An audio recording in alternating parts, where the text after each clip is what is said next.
नमस्कार, आप सभी का स्वागत है द मनमौजी पर और मैं हुस्ने आपके साथ। जब जब किसी भी देश में हिंसा होती है तो हमेशा से हिंदुओं को ही निशाना बनाया जाता है। हाल ही में आप इसका जीता जागता उदाहरण बांग्लादेश में देख सकते हैं कि किस तरह से वहां पर प्रदर्शन के नाम पर हो रही हिंसा में जिहादियों ने सैकड़ों हिंदुओं को मौत के घाट उतार दिया है। आपको बता दें कि बांग्लादेश में लगभग 1,30,00,000 हिंदू रहते हैं। शेख हसीना के सत्ता से बेदखल होने के बाद बांग्लादेश में ये जो हिंदू है वो बहुत ज्यादा डरे हुए हैं। बांग्लादेश में हिंदुओं पर हमले हो रहे हैं, हिंदू मंदिरों को निशाना बनाया जा रहा है। यहाँ तक कि इन जिहादियों ने बच्चों और गर्भवती महिलाओं तक को नहीं छोड़ा है। बांग्लादेश में कट्टरपंथियों के निशाने पर हमेशा से हिंदू रहे हैं, इस बात में कोई भी दो राय नहीं है। लेकिन इस पर भारत के किसी भी नेता का कोई बयान सामने नहीं आया है। विपक्ष के किसी भी नेता ने इस मुद्दे पर अपनी आवाज नहीं उठाई है। सब चुप बैठे हुए हैं, सबको बस अपनी राजनीतिक रोटियां सेकने से मतलब है।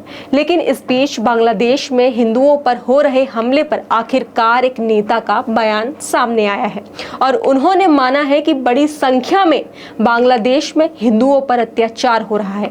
और ये जो नेता है, मैं आपको बता दूं, ये भारत के नहीं है बल्कि ये इजराइल के राजदूत का बयान है। जी हाँ, भारत में इजराइल के राजदूत नाओर गिलोन ने बांग्लादेश में अल्पसंख्यकों के खिलाफ अत्याचार की खबरों पर चिंता व्यक्त की है। उन्होंने अपने सोशल मीडिया एक्स पर लिखते हुए कहा कि बांग्लादेश में अल्पसंख्यक समुदायों में शामिल हिंदुओं की बढ़ती अशांति के बीच विशेष रूप से निशाना बनाया गया है। गिलोन ने अपने बयानों में हिंदू मंदिरों पर हमलों को भी उजागर किया है। सोशल मीडिया प्लेटफॉर्म एक्स पर उन्होंने कहा, मैं बांग्लादेश में हिंदुओं सहित अल्पसंख्यक और उनके मंदिरों के खिलाफ अत्याचार की खबरों से परेशान हूं। तो आखिरकार किसी को तो हिंदुओं पर हो रहे अत्याचार दिखाई दिया और खुलकर नाओर गिलोन ने इसकी निंदा की। तो आपको बता दूं कि इजराइल के एम्बेसडर ने जो हिंदू हैं बांग्लादेश में रह रहे हैं, इनका इशू उठाया है। दुनिया के किसी भी कंट्री के एम्बेसडर ने ऐसी लैंग्वेज ओपनली यूज नहीं करी है, लेकिन सभी को पता है कि बांग्लादेश में हिंदुओं के साथ गलत हो रहा है। ये तो वही बात हुई है कि पता सबको है लेकिन बोलेगा कोई नहीं। मैं यहाँ पे वैसे आपको बताना चाहूंगी कि बांग्लादेश में आज के समय जो हो रहा है बहुत ही ज्यादा चिंताजनक है।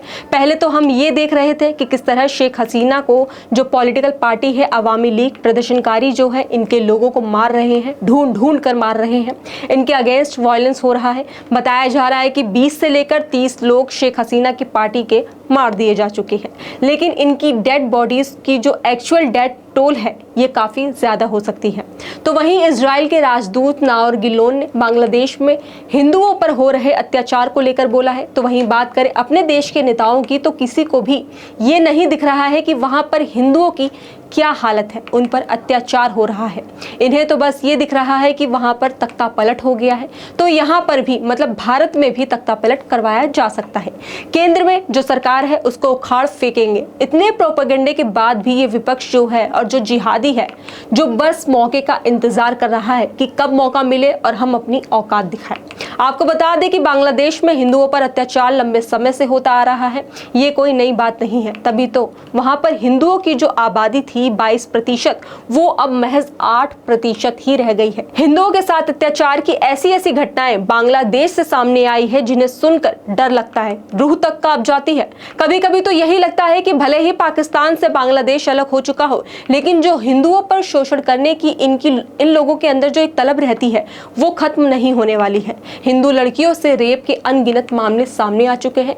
हिंदू अमेरिकन संस्थान की रिपोर्ट के मुताबिक साल 1964 और 2013 के बीच 1 करोड़ से ज्यादा हिंदू धार्मिक उत्पीड़न के कारण बांग्लादेश से भाग गए। इस रिपोर्ट में चौंकाने वाली बात यह भी सामने आई है कि हर साल 2 लाख से ज्यादा हिंदू बांग्लादेश छोड़कर चले जाते हैं। वहीं DWD की एक रिपोर्ट के अनुसार बात करें तो 2011 की जनगणना से पता चला है कि 2000 से 2010 के बीच बांग्लादेश की आबादी से 10 लाख हिंदू गायब हो गए हैं और कहीं भी इस बात का मुद्दा नहीं बना है। तो वहीं आगे बांग्लादेश में जारी हिंसा के बीच पश्चिम बंगाल विधानसभा में विपक्ष के नेता शुभेंदु अधिकारी ने चौंकाने वाला बयान दिया है। शुभेंदु अधिकारी ने कहा कि कुछ ही दिनों में 1 करोड़ हिंदू शरणार्थी पश्चिम बंगाल आने वाले हैं, इसलिए आप तैयार रहे। मतलब बंगाल की सरकार जो है वो तैयार रहे।